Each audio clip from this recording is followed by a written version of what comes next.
at one, so let's make it a good one. Steve, how is the day going for you today, friend? By golly, we've been doing lots of plumbing and electrical stuff around this outfit. I've been pretty busy. Yep. That's very good. You've got an entire project that you've been working on. I was out there at the ranch on Monday, and you showed me, it probably about 100 yards of cable. Of course, they're all little pieces that you've got going for your Mercury, right?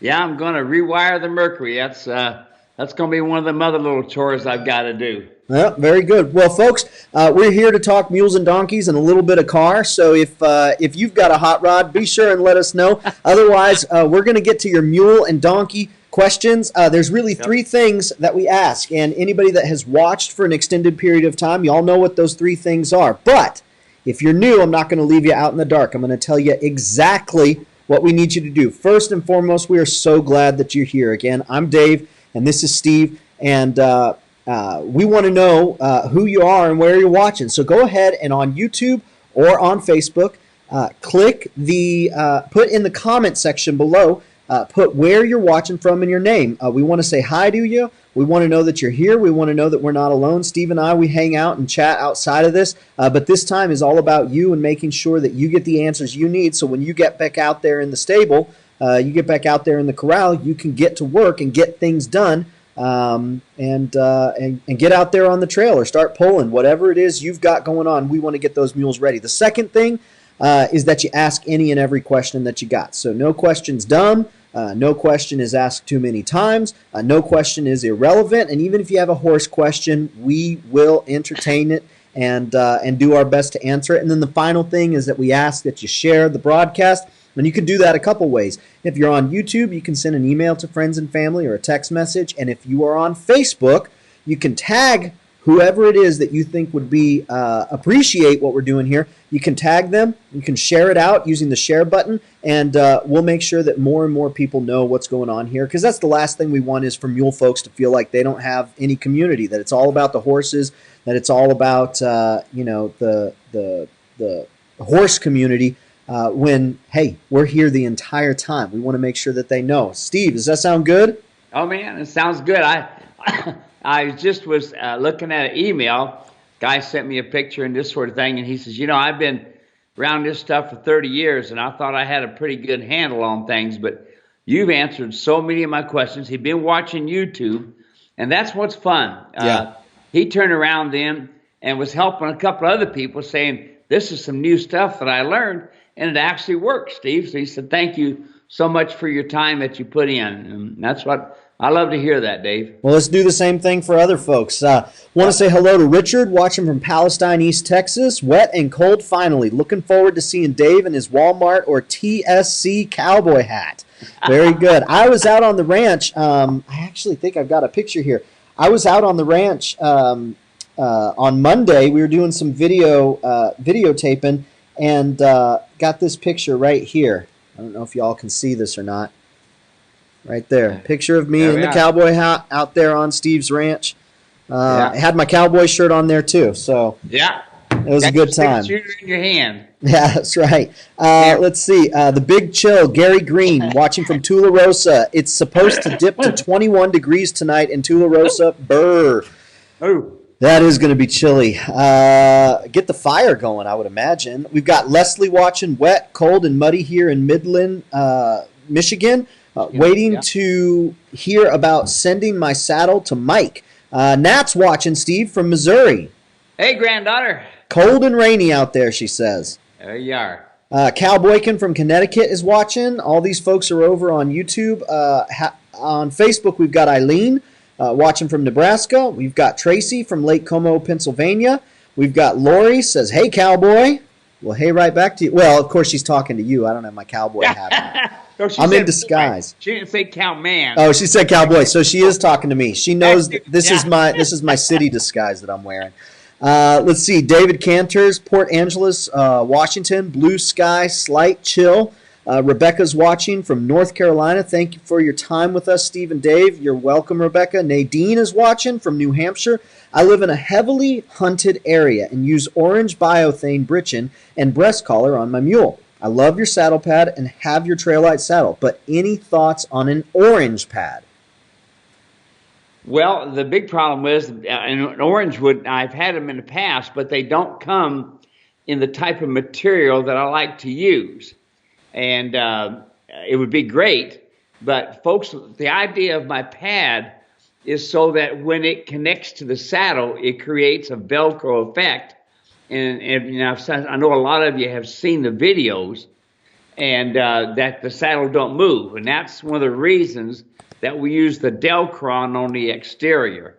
But at one time I used to do all that orange stuff, but not anymore. I tell you, the best thing to do is to have orange ribbon on your bridles. That's what we used to do. Put an orange ribbon on our bridles, and then orange on the neck. Orange ribbons on the neck, because that's usually where hunters shoot. You know. So anyway, but no, I can't do that because. Very good. So we've got Penny watching from Montana. We've got James watching from Holden, Missouri. And we've got Daryl watching from Rockmart, Georgia. So it's good to have you all hanging out with us, spending a little bit of time with us here. Let's see. Make sure over on YouTube. Got a message from T. Wall. He says, your tip on adjusting my rope halter lower down on my mule's nose gave him a completely new, better attitude. So, Steve, why does that work? Because when you have a lot of horse folks, they'll have these nylon halters, or they'll even have a rope halter, but it'll be way up here on the nose, and you say get it down by the nostrils, what, like 3 fingers above the nostrils? And why does that work, and why is that okay? Well, normally when you see the average horseman, they've got the rope halter up high on the cheekbones, and it's only on bone. So you have to do a lot of work, a lot of shoving with your hand to be kind of good at all on these nerves. The reason it does good on the nose is because it shuts off the wind, and it's kind of hard for them to breathe, you see, and it makes all the difference in the world. So between shutting off the wind here and the nerves underneath the chin, it don't take long to get the animal to understand that, hey, all you got to do is listen to me, and I'll make life comfortable for you. And there's the reason it works, because it communicates more crisper and cleaner down here on the nose, 2 fingers above the nostril, than it does up on bone. Very good. All right, we've got Daryl watching from Rockmart, Georgia. We've got Nadine watching. We've got Carolyn from southern Iowa. We've got Jamie from South Dakota. And we've got Kathy watching from Kotati, breaking from listening nonstop about the Kincaid fire occurring here in Sonoma Country. Horrific fires. Yep, it's all over the news. And Steve, you are part of the firefighter community, are you not? Yes, sir, I am. Matter of fact, last night during training, we were talking about the what's going on over there right now, and what them firefighters have to go through, and some of the some engines from our area, Apache Junction, Mesa, Tempe, some engine crews are going over there now, along with maybe a tender or two. But yes, sir, it's quite tough over there right now. And one of the firefighters that comes over and trains us from Apache Junction said that they're in a bad way over there, because those sparks will light up in one place and they'll fly 5 miles and start up another fire. And they're not going to have enough manpower there. You know, they should have been thinning that stuff down a long time ago. Yeah. You don't want to give it fuel to consume. So, but they are where they are, and our hearts and prayers go out to them. And and really, they God is Steve and I are both born again Christians, and so we believe that God is ultimately in control, and that He's the one who created the earth. He cares for the earth, and He is the one who sustains the earth. So so when we pray, we believe that our prayers don't fall on deaf ears, that God actually responds. And so our prayers are for the firefighters, that they would be safe, and for the land, that it would be restored, and for the people, that they would all stay safe as well. So Yeah. Hey, Kathy, stay safe out there, and thanks for joining us for a few minutes here to hang out and take your mind off of something that's still going to be there. Just give yourself a little bit of a break. We've got Teresa watching from North Carolina. Good to have you here, Teresa. Nat has some questions, Steve. She says, I have an issue. One of my mules won't stop chewing on the wood in her stall. I put oil on it, but she just won't stop. Any other ideas? Well, the type of oil that I like to use is the oil from my diesel oil. It works good. But here's the thing, Nat. It's when it comes to wood, these boogers are chewing all the time, especially when they're young. They'll be growing teeth until they're 7 years old, and you've got a couple young mules there. So chew, that's what they're going to do. They're going to find something to chew on. So best thing I can tell you to do, Nat, is to cover it with metal. Take some tin and cover it. All of my stuff here at the ranch is completely metal, just so I wouldn't have to do that. And the other thing I like to do is I like to take my mesquite and palo verde limbs and throw them into the mules, and they'll chew on those. So if you've got some type of trees around there that you know that are not poisonous, which I don't know your trees that are there, but I would definitely, find some old tree limbs and throw them in there. That's what we do at the Phoenix Zoo too. All of their mesquite and palo verde, the extra ones, they throw them into their different animals that like to chew, and their equines are some of them. Very good. Kathy says, thank you, and we're safe. We're glad to hear that, Kathy. Thank you for sharing that. Dory says, amen. Let's see here. The next question we've got is on rope halters. This one's from Rebecca. Says, I know this question has been asked previously, but I would like to revisit it. I noticed that many mule owners ride their mules with a rope halter underneath their bridles. Is this a personal preference, or is it something that should be included as standard tack for your mule along with the bridle, saddle, breeches, cinches, and breast collar? Many thanks for your insight and knowledge. Greatly appreciated. What do you have to say there to Rebecca? Well, one of the reasons they do that is so they've got a quick way to be able to tie to a tree. But of course, you always want to pull the bridles off so that they don't rub the bridle and make a mess of your nice bridle. But it's a quick way to tie off. And here's the thing that you also got to remember is that when you're on state and forest land, you cannot tie to a tree unless it's an emergency, because the livestock will, especially horses, will, just like we just heard with Nat, is they chew on wood, and they'll chew on a tree, they'll paw the bark, they'll paw in different things, and they'll destroy a tree, and that makes the Forest Service really unhappy. So they put the halter underneath so that they can quickly be able to tie to something. And it makes it so that they don't have to go back to their saddlebags, get the rope halter out, pull the bridle off, slide the halter on, and tie it off. And that's what they do. Personally, I teach mine to hobble. I hobble the two front feet. I put one rein up on the horn, the other rein hangs down, and they stand there nice and quiet. Very good. So you have to teach them to hobble. You can't just put the hobble straps on them and they'll stand there. That's right. Yeah, it does take time. You use a sideline, it's called, and you tie the left foot with the left front with the right rear with a short rope on a hobble, and they have to scoot. And that way it keeps them from taking off. A lot of people use two hobbles on the front legs for grazing. Mm-hmm. The only problem is a lot of these hunters have found out when they've been clear back in the mountains, and they go to get their livestock the next morning, they've already ran clear back to the truck simply because they can do that with two front feet and nothing hobbled to the back. But the way I train them is I hobble the left front, right rear, and it's impossible for them to take off that way. Very good. All right, let's see here. Next question that we got. Mark Miller's tuning in from Pennington Gap, Virginia. A well-needed rainy day here. Thanks for all. Absolutely, Mark. This next question, this is about feed, and this one comes from Linda. It says, 9-year-old mini donkey, a bit overweight. His pasture mate is 26 years old, gelding, horse, and I feed him 3 to 4 times per day. Coastal Orchard alfalfa, 1 flake of each, and donkey gets portion of the coastal. I usually separate them, My horse dribbles grain and Chevy eats it up when he can. I can't leave him separate. I hope Chevy's the mule and not her husband. I can't leave him separated for long periods. I am working. Paddock shed is on one side. Only the inclinate weather leaves on the outside. I need to do something different. Donkey weighs about 270. Any suggestions? Yeah, folks, you know, these donkeys, it's really for them easy, very, very easy for them to get grass founder. And basically, it's because of the carbohydrates that's within the feed.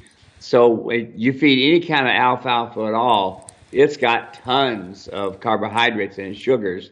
And that's when the little donkey pays the price.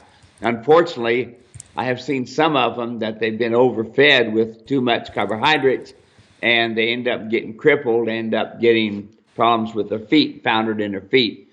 The grass founder is along the top of the crest of the neck, along the dock of the tail, and the top of the ribs. And that can happen really quick. I do not like to feed my animals together. Everybody's got a separate feeding station, separate corrals, this sort of thing, so they can get fed correctly. Now, here's the thing, Dave. We've talked about pasture mates in the past, and everybody thinks that their horse needs a pasture mate, and they get a goat, or they get a Shetland pony, or like here, they get a donkey. Well, now the horse can't go anywhere unless the donkey's there, because he don't want to do that, or the donkey won't go any place unless the horse is there. You can't go for a ride and lead a goat. I mean, that's some tough going.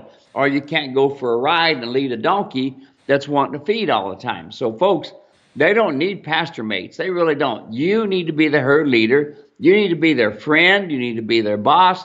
You need to be their pastor, whatever it takes. But they don't need a pasture mate. Otherwise, you're going to end up with torn down stalls, unhappy mule, unhappy donkey, unhappy goat. Just you be the boss. You know, you don't need pasture mates, folks. You really don't. You end up in the long run with more trouble than it's worth. Very good. Yeah, that's something that we hear over and over and over again. Folks concerned about the pasture mates, and then not being able to get away from the pasture mates anytime and then you get a goat or something like that, but then you have to take the goat everywhere, and it's a story that's come up multiple times here over the last year. It just lots of questions about it. You bet. And the safety part of it, Dave, you can't just turn them loose. If you do it in the Forest Service, they'll ticket you, and a lot of these parks will ticket you. But the other thing is, with all the traffic around, if one of them gets loose and steps out in front of a vehicle, boom, you know. I've heard some awful stories about that, but they don't need to have a pasture mate. You'll end up having problems that you don't want to have to deal with. It's frustrating problems, you know. Yep. Let's see. Rebecca says, thank you, Steve, for the great explanation regarding the rope halter. Greatly appreciate that. It's our pleasure, Rebecca. Carrie Lynn asked, do you have a video available for your way of hobbling? Thank you. So Carrie Lynn, I put a link to Steve's instructional video. A lot of stuff is for free up on YouTube. Steve has a few instructional DVDs that really go into great detail, and those are available on his website. I put a link to that in the comment section, so you can go ahead, check that out, see if that's going to be a good fit. Dory says, thank you for your live feed and videos. My most nervous mule has become wonderful, different mule. How fun is that to hear? That's fantastic. That's what I like to hear. Yeah. Dang, it worked, you know, and I know it's way different, huh, Dave, than everybody else that's out there. I mean, you hear it all the time. Well, we've never done it like that. I understand, you know, but it took me 40 years to be able to figure these things out. And they've worked for me, but if they don't work for you, don't use it, you know. But give it a try, give it an honest try, and I think you'll see that it'll come around for you. Especially like this donkey thing. The poor little donkey will end up being grass pounded, Dave, and it's just not fair to him. And at least ways she's trying, she's wanting to know some ideas, and you have to keep your animals, folks. Each one of them's got to have their own stall, so they can get fed independently different, just like you and I.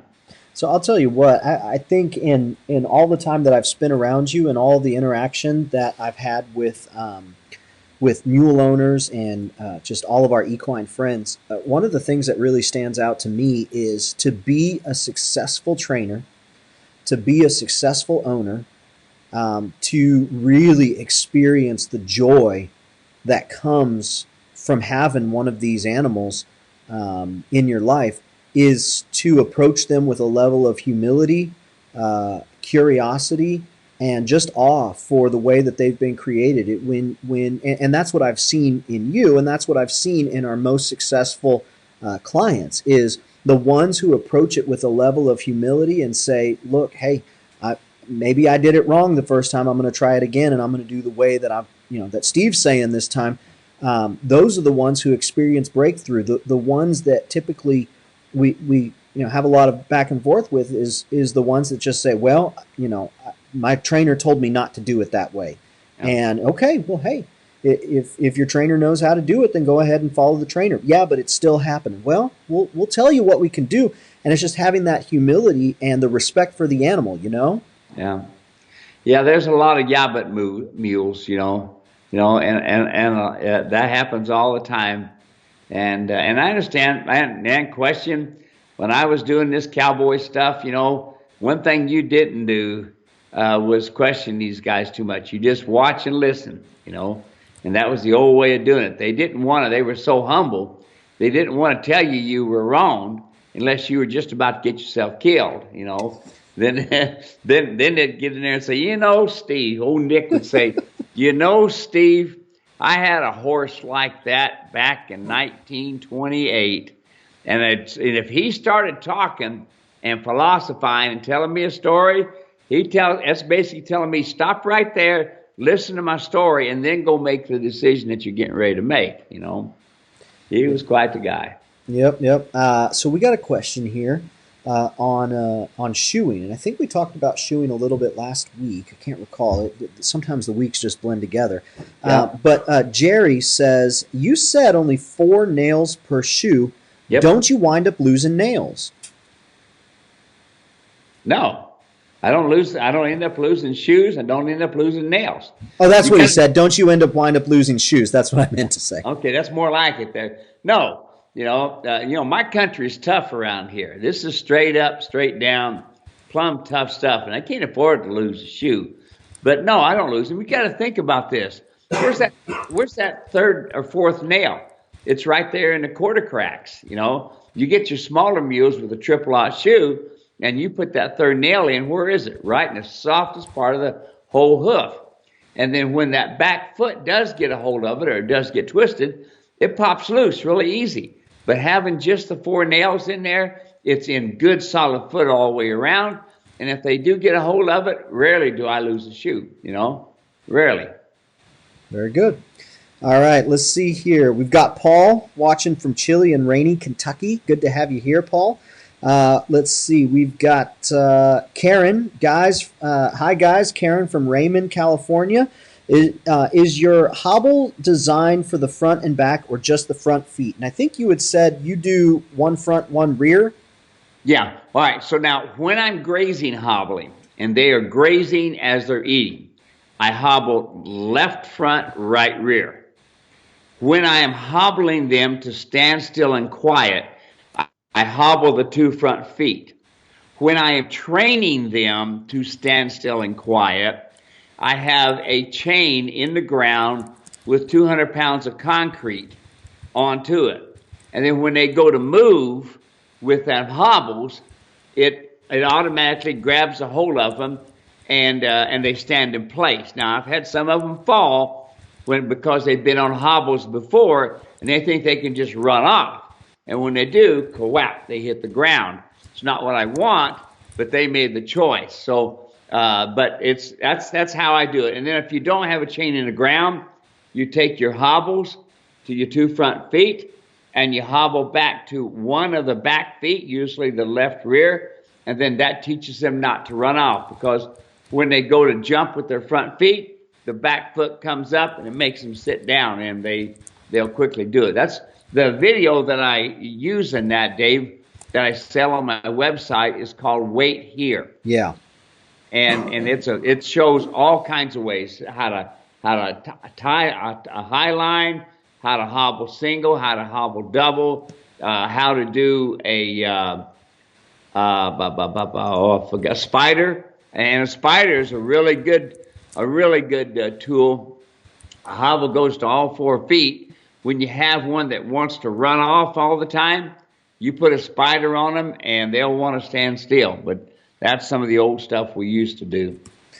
Just posted a link to that on YouTube and Facebook, so folks can go check that out and see if it's a good fit for them. Jerry says, thanks. I'm going to try 4 nails. So very good, Jerry. Appreciate that. We've got a question here that came in from Catherine. Says, hey, Steve, yay for you to be long ears guy. My big question for you is how can I get the pellets you recommend? I live in New Hampshire and no feed stores around here carry that product. My mules are Pony Mule. Henry is 14 and quarter horse size mule. Tommy is 24. Both rescue, mainly pets. I guess my goal would be to acquire a mule who has been well riding trained. I'd love to do that with my horse friends and recently moved to an area of 500 acres of land trust. Let's see. Question there. Doesn't have the feed. What should she do? Well, you're right, exactly. It doesn't go much more farther than some places in Texas, and that's only because it's gotten to be a big company. But what you want to do is read the article, Mules Can't Stand Prosperity, and take that article. You will see the ingredients in the back. Take those ingredients down to your feed store and say, here's what I've got for ingredients. What do we have that's similar to it? Now, there are several different companies that have some similarities. The main thing you want to stay away from, folks, always, is your sugars, your carbohydrates. That's really, really important to try to stay away from that. But you also want to think about when you are feeding, maybe your mule may not need as much zinc as what's in that feed. Or maybe your donkey may not need as much vitamin A as what's in that. So the best thing you can always do is go to your vet, get a blood test, see what that says. Or if your vet does hair follicles, they can take a hair follicle, do some testing on it, and they can find out what the donkey really needs. So let's use this new way to do pharmacy and doctoring and vet work to our advantage, and just don't throw just any feed out there to them. Very good. Thanks for that question there, Catherine. Appreciate that. I sent a message back to Catherine with a link to Mules Can't Stand Prosperity so she can get that ingredients list there. Let's see. We got some more folks joining us over on Facebook. And if you are joining us for the first time, my name is Dave and this is Steve. Every Wednesday we come and just chat mules and donkeys for about 60 minutes, answer as many questions as we can get to, and have a lot of fun doing it. So make sure that you let us know you're watching. Put your name in the comment section with where you're watching from, and folks have been saying what the weather's like, so let's have that in there too. Sure. Number 2, ask your question. No question's a bad question. We don't get tired of answering the same question, and we're happy to go as in-depth as we can. A lot of times we'll have a back and forth. We'll answer a question partially, and then a viewer will go ahead and say, well, here's a follow-up. And we'll answer that, and then they'll do another follow-up. So, we're even happy to do that. And then finally, just make sure you share the broadcast. These are free. We don't charge anything for them. You don't have to sign up for anything. If you sign up and you want to get notifications, you can do that, but it's not a requirement. So the only thing we ask in return is to just let other people know about muleranch.com and what Steve is doing here on Facebook and YouTube. Carrie Lynn says, thank you so much. God bless. Neil Campbell says, hello from Peshtigo, Wisconsin. Steve, do you have a video on how to train my mule to pull a cart? Yes, I've got a couple, 2 or 3 different ones. One is called the Foundation Training. Foundation Driving. And the other one is called First Drive. And then there's another one called Communicating Through Your Hands. And those are all, ones that kind of focus toward the driving aspects of driving. So when it comes to the videos, what do we put a lot of stuff up on YouTube for free. Like there's just a wealth of information up on YouTube. We'll do a little promo here for the videos because I'm sure folks want to know where's the crossover. What can they expect to see? Let's just use those ones that you talked about. What can they expect to see when they go and make that jump from, okay, I watched all your videos on YouTube, I'm ready to up my training, I'm looking at getting the foundations of driving. What type of an experience can they anticipate having going through these videos that you've got? Well, probably more detail. They'll see more of the beginning to the end, and see that. We usually do excerpts, if I remember right, Dave, out of these different things. But it'll give you a full picture. You actually, and you'll find that when I'm doing this stuff, I don't choreograph it.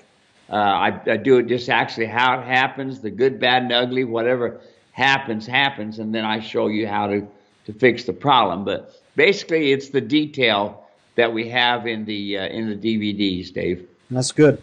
I'll tell you what. I'll tell folks a story here.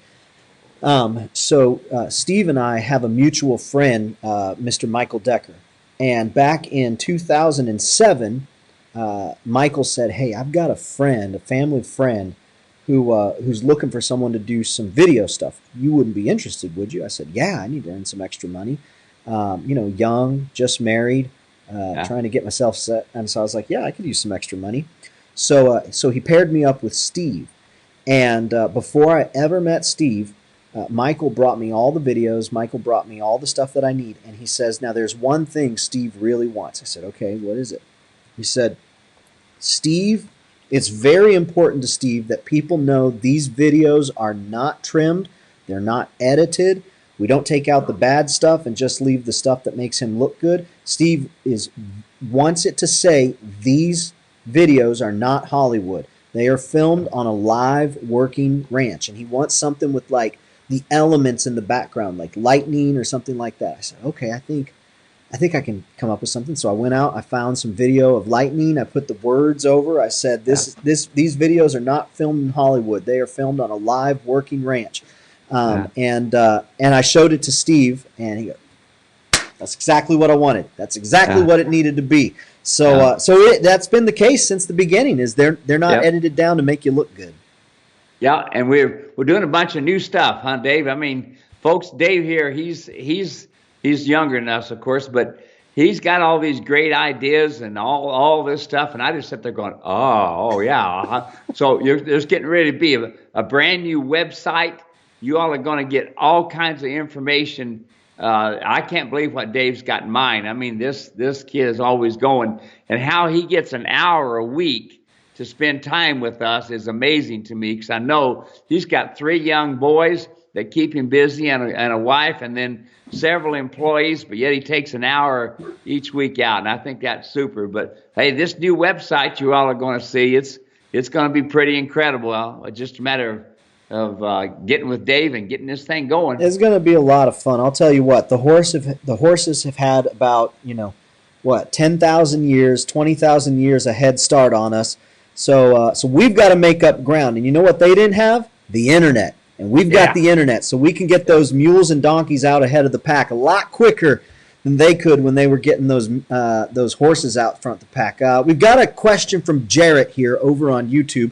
Jarrett says, "Hey guys, any advice for underrun heels on hind feet?" So number one, what are underrun heels? What is that? Why is that not good? I'm assuming. And two, any advice for dealing with it? Well, basically what it amounts to is the foot is way ahead of the leg. So instead of looking like this, the foot is way ahead because they've been letting the toe grow long and taking off of the heel. So now the heel is not where it needs to be. So it's going to take some corrective shoeing of taking the shoe and moving it back on the hoof on the white line and trimming it up about a quarter at a time until he gets the hoof and the wall line going back. The downside of this, if that heel is ahead like he's talking about, also the coffin bone is ahead too. And this is what it amounts to. Here's these 3 fingers. This is the outside wall, and this is the white line, that little fibrous material between the outside wall and the coffin bone. And this is the shock absorber. This helps protect the coffin bone. And what happens is the with that foot going forward, that's going to get separation of the lamina, and this coffin bone is going to want to go forward, and it's going to be very, very difficult to get all that back lined up again, and it's going to take some shoeing. So if the mule is under 7 years old, it'll probably happen within about a year, in about several, 3, 4, 5 different shoeings and setups. If the mule is older, it's almost next to impossible to get that heel back out where it needs to be. It was just some poor choices with people in the past, unfortunately, and it happens because a lot of people, Dave, they think they don't need to shoe or trim or anything else, a mule or a donkey, and this is one of the downsides, is the foot grows out rather than down, and it makes it tough on them. So that's what it is. Yeah, and one of the things that my perception, so you can correct me if I'm wrong, my perception is folks feel like they can't do their own, is it farrier work, working on the feet? Yeah. Folks think that they can't do their own farrier work and they can't learn to do it, and they need to find someone, and finding a good farrier is real hard. And what I've heard you be a proponent of is folks learning how to do their own farrier work so it's consistent, it's done timely, and they invest the time into learning how to do it. Now, do you believe that folks should be able to and should take time to learn how to do their own farrier work? I've trained a lot of people over the years, Dave, that to do their own. And sometimes it's tough. If you're doing corrective shoeing, that's when it takes the abilities of a good farrier to get things lined up. But to do the average trimming and the average shoeing, folks, I've seen a lot of shoers do mules completely incorrect. And they're professionals, but they don't know. That's the downside. So that's one of the things, Dave, I like to have out there is my YouTube and stuff, is give somebody a different perspective as to how to go about either training or shoeing. Trimming. Yeah. Yeah, and that's something that we've learned is the more that people try, the more they're able to do it, and they can kind of take things into their own hands and not wait around for the perfect trainer or the perfect farrier to come along. David Pingelli saying, coming through loud and clear on my cruise ship in Montreal, Canada. David. Yeah. Oh, man, it's got to be cold up there. That guy is always going to these cruise ships. Not only does he make super coffee, but he's a musician. And so they fly him all over the world to do this work, to do his music. And so, yeah, he's up in Montreal right now. This morning, he texted me and he said, Steve, I'm riding a 13.2 mule that belongs to my wife. And 13.2, of course, is pretty small. Mm-hmm. And do you think I'm too heavy for it? And I said, if you are, then I am, because I'm 195 pounds, and I ride a 13.2 mule down at the Andrada Ranch. Yep. Very good. All right, let's see here. Moving right along. Next question comes in from, let me get caught up. Facebook, every time I go to look at so folks, sometimes it takes me a little bit of a second, because on Facebook, if you don't scroll in the comment section, it just jumps all the way to the bottom. There's a lot of good conversation going on in here today, and it keeps bumping me back to the bottom, so I'm scrolling back up. Sherry here says, hi, guys. Sherry from North Georgia. Raining buckets here. Send some of it our way, Sherry. We need it. Yeah. We need that rain. Jackie and Greg Eden. Hi, guys. Hello from Iowa. Hello from Arizona. Sandy is watching from Wickenburg, Arizona. What's the weather like out there, Sandy? Is it cooling down out there like it is up here? I'll imagine it is. William is watching from Virginia. Linda says hello from Peak Week Autumn in Central Ohio. From Theo, the Red Mule, and Linda, the Old Mule Servant. Sorry I'm late. Had to bring in the last of this year's tomatoes. I'll bet those are going to be good. Oh, boy. Oh, boy. What you got growing in your garden, Steve? We got strawberries and tomatoes, and but she's got some squash coming up. She's got some cucumbers coming up, things like that, pumpkins, you know. Nice, very good. Pumpkin pie maybe on the horizon? Oh, man. Kate Richter from Washington State. Beautiful sunny day. Blessings to you all. Thank you so much, Kate. Appreciate that. Yolanda's here. We've gone Hey, international. Steve, my mule is going okay, slowly, and the pain in her stomach wall is less painful. And in about 3 weeks, a lab comes to take blood and see if she is infected with liver bone worms. And guess what? I got my mule a cricket bit, and she loves it and is more at ease. What is a cricket bit?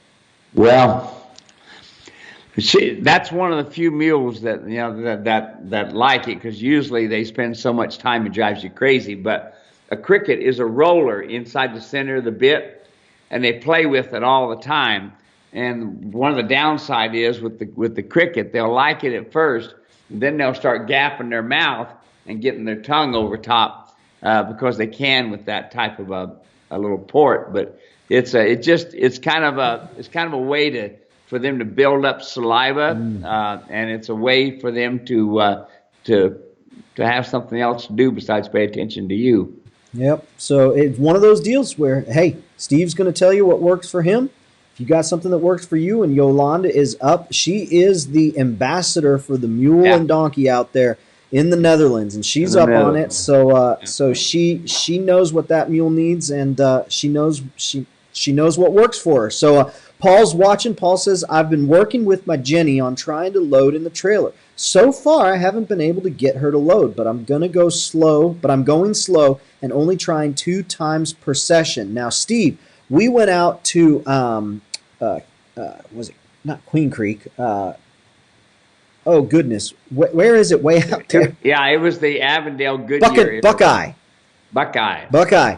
And did a video out there with Catherine about trailer loading. And this is something that she had said, it took 8 men to get this animal to load up in the trailer.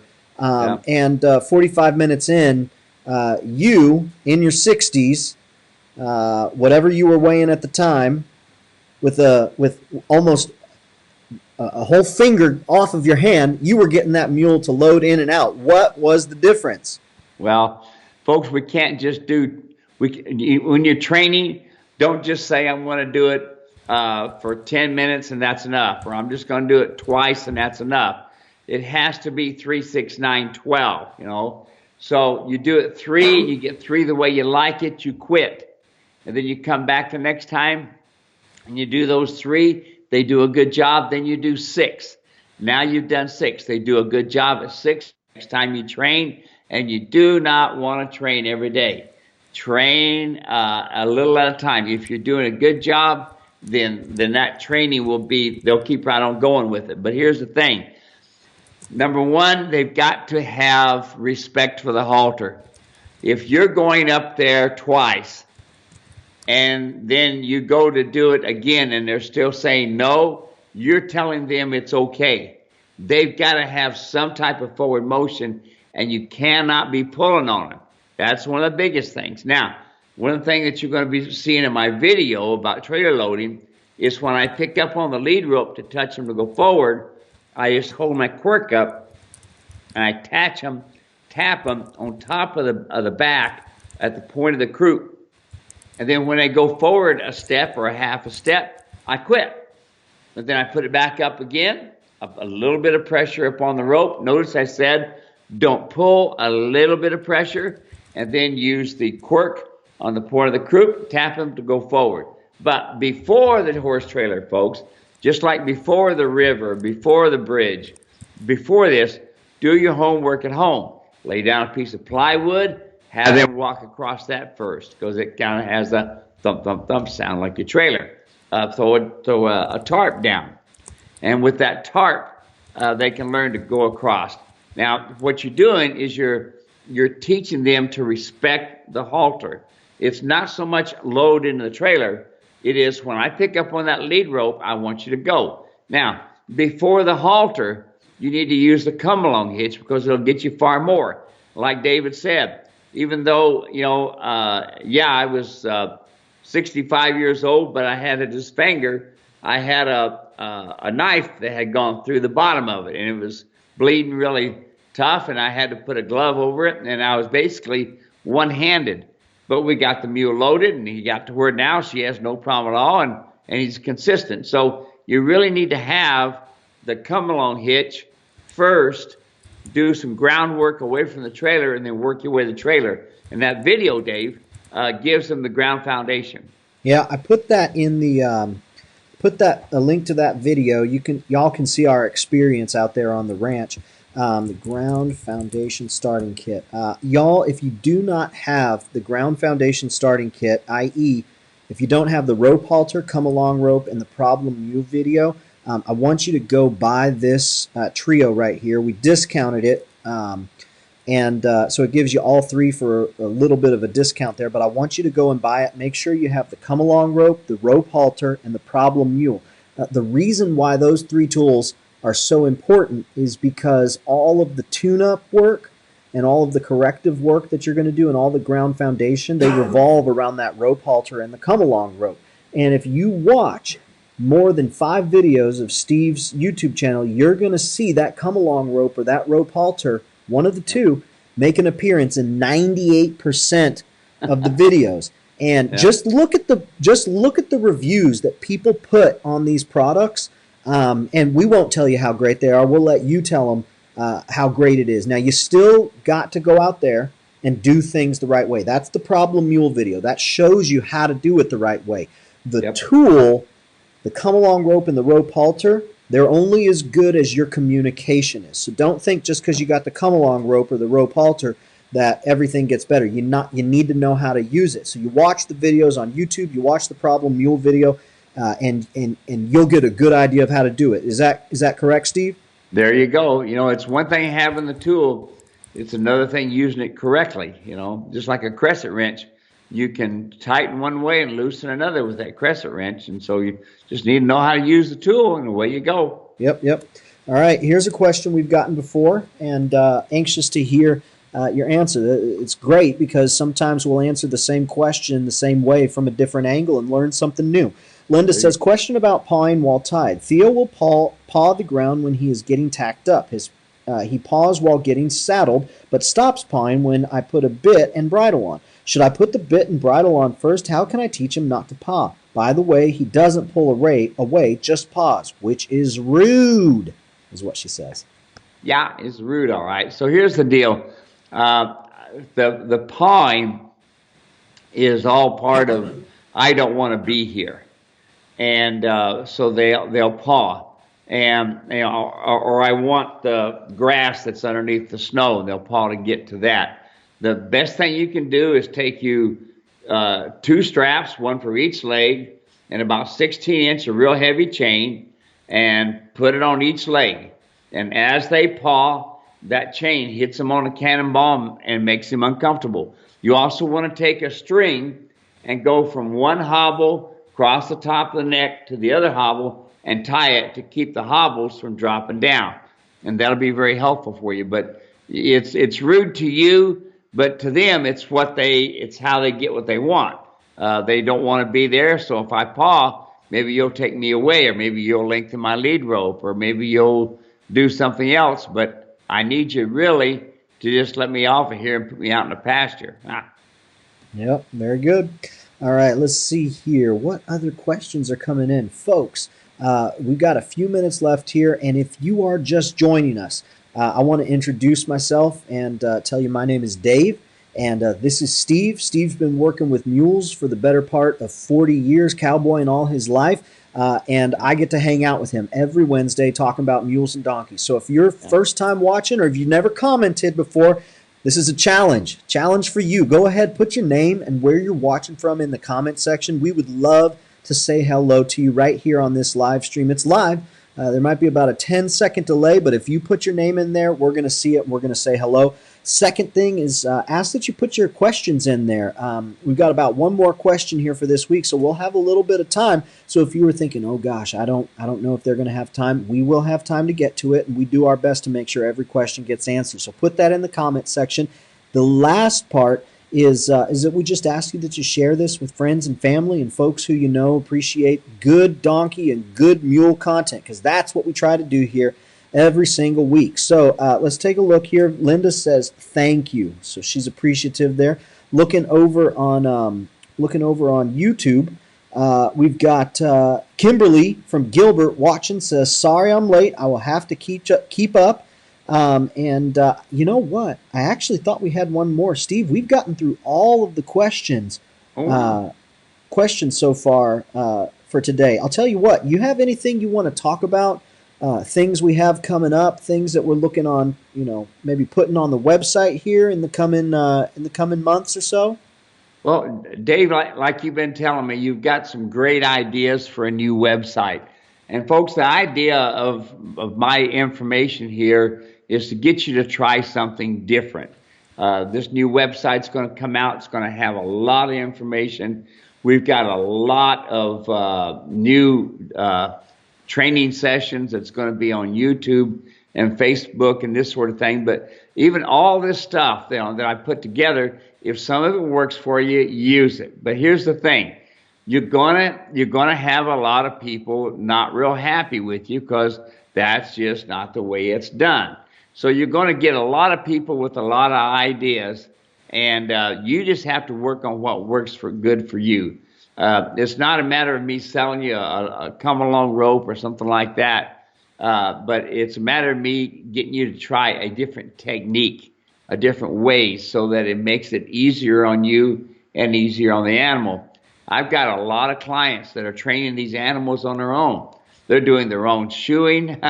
They're doing their own training. It's pretty awesome to see, and that's what we need to have is folks that are really happy, and that's what they seem to be, Dave. Yeah, they are. The dog and pony show has got to stop. It's not going to stop because that's the way people do it, But we get some new ideas out there. It kind of makes people a little bit on the crabby side because now it gets taken away from them, and they no longer can make their money training the way they used to. Yeah, better for the mule, better for the rider. Doreen came in with the question. Thank you, Doreen. Says mules and mares. What are your opinions, Steve? Mules and mares? And mares. That's what she says. Well, I wonder if she's thinking which one is the better, the mare mule or the John mule. There we go. Or one of the things about having a mare horse around is she's always going to be the boss.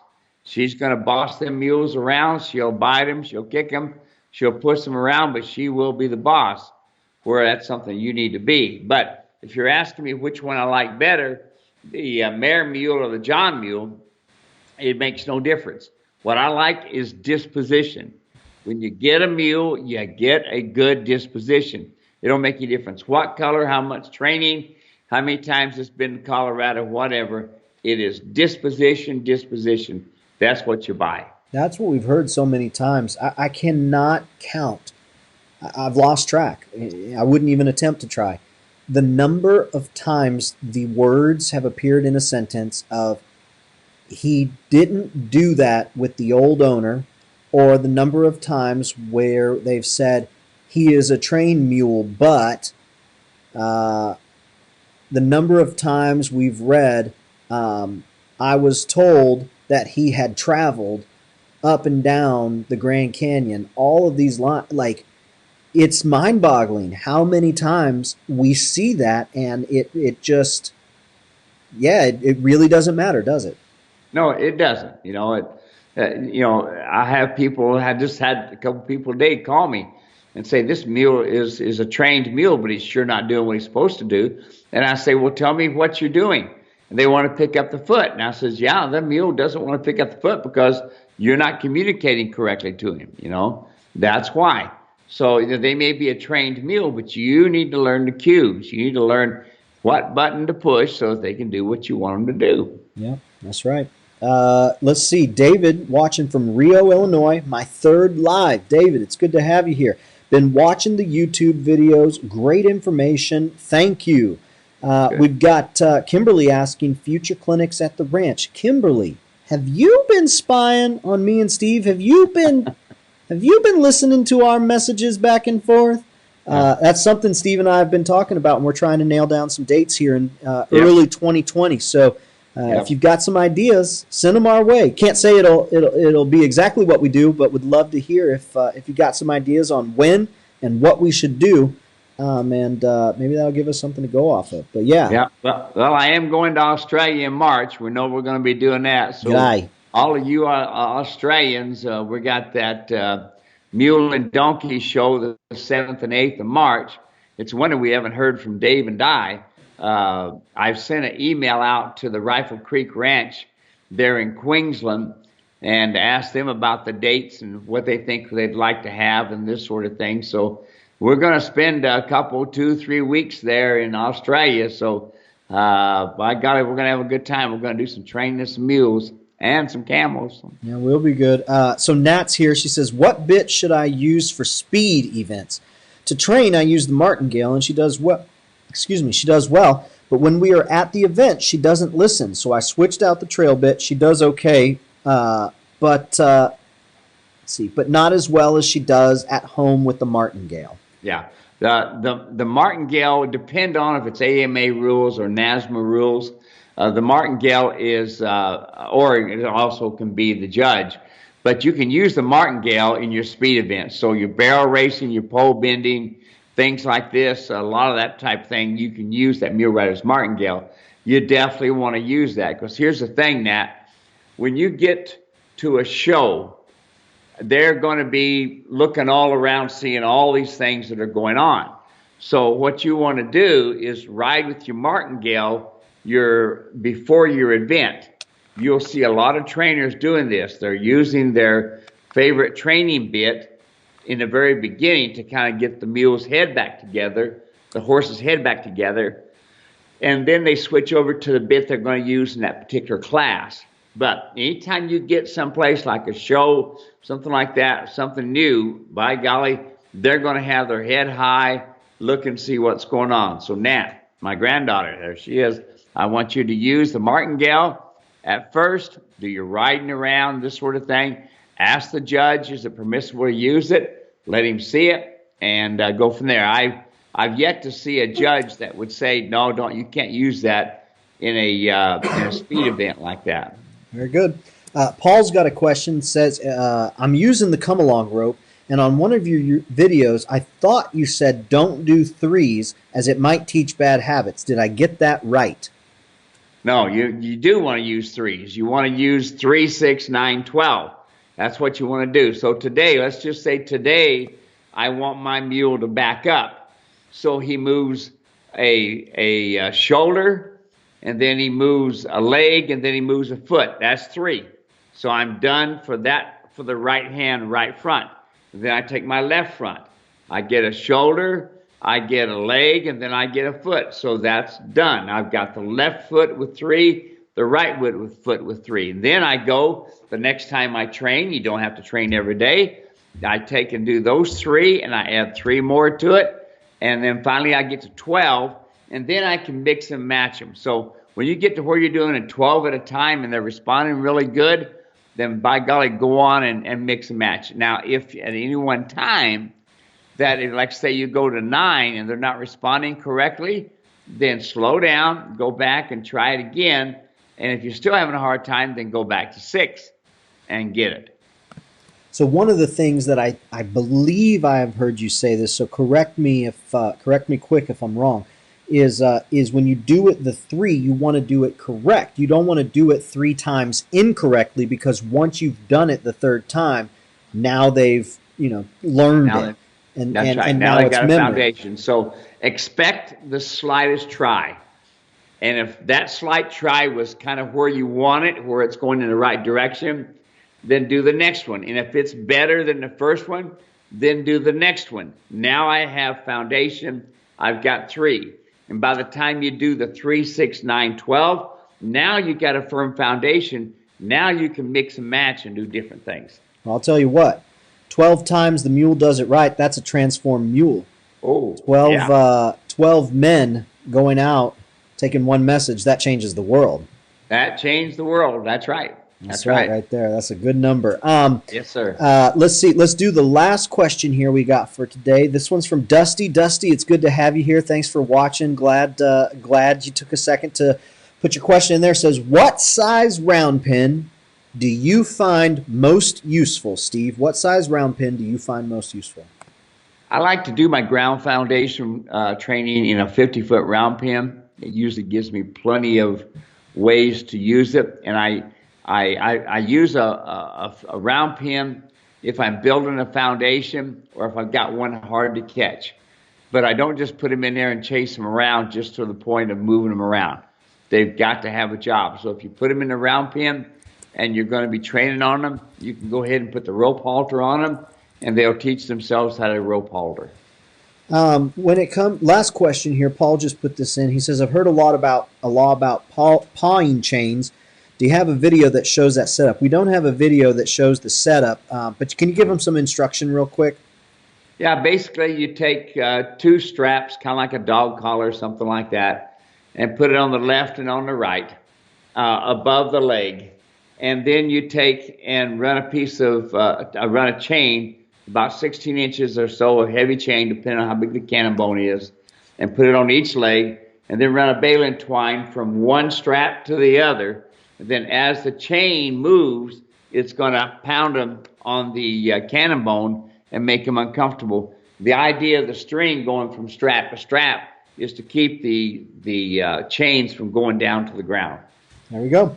Steve, that's it for today. Another good broadcast. Had a lot of fun. Got to see a lot of our friends. Thank you, everyone, so much for taking some time out of your day just to hang out with us. Spend some time with us. Share what's going on with you. We're happy to share what's going on with us. And, it's pretty amazing that we can get everything accomplished that we get accomplished through live stream here on Facebook and YouTube. It's Steve, you knew that that's what we were going to do, though, back in 82. You knew that 82, 81, around then, you knew that we'd be doing this today, didn't you? Had no idea, Dave, we'd be doing what we were doing, you know.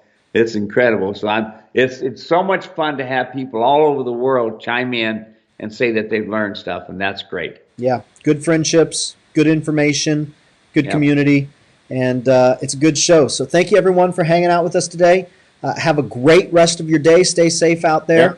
And we will see you next time. Cheers. Bye-bye. See ya. Bye-bye.